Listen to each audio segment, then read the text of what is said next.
You're listening to Systemic Error Podcast. The failure was designed.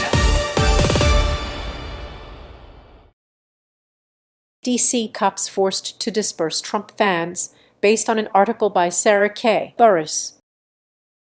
Trump's ritual, the public's problem, power writes the schedule, Donald Trump, can make people show up 4 hours before gates open, and the state will absorb the strain. That is the real story here.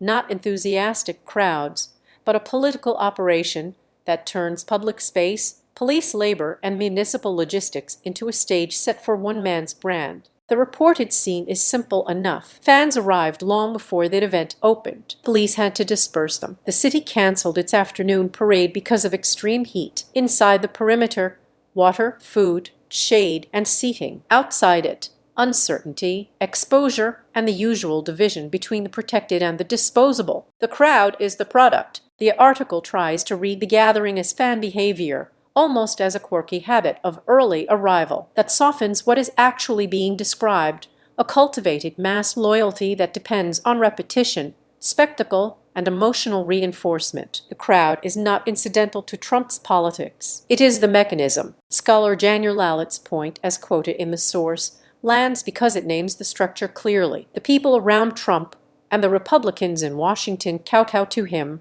through fear or adulation. That is not normal politics with loud supporters. It is a hierarchy built around submission, ritual, and belonging. Heat for the many, comfort for the few. The weather matters because it exposes who the event is designed to protect. The source notes free water and food inside the security perimeter, while those outside may not get the same. That is not an accident of planning. It is a built environment of privilege where access to comfort is organized around proximity to power. The city canceled the afternoon parade because the day was dangerously hot. Yet, the Trump event continued to function as if the environment were just another prop. The costs of that choice are pushed outward, to police, to local officials, to attendees waiting in punishing conditions, and to anyone caught outside the fenced-in zone. This direction as a feature, stories like this often get flattened into personality coverage. Trump's fans are loyal, the crowds are big,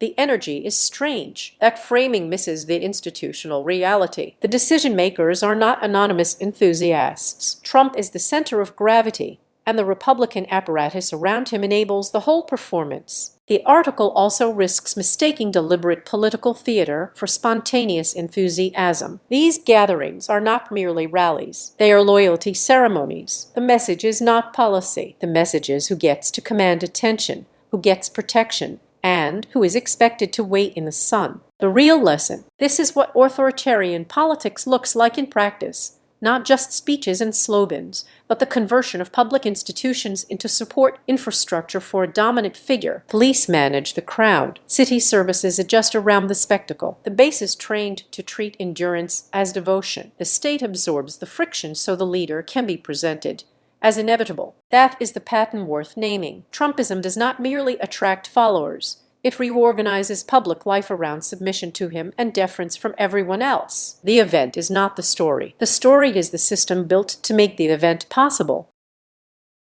You've been listening to Systemic Error. Thanks to AlterNet for today's article, with the automated voice of LJ. Thanks for listening.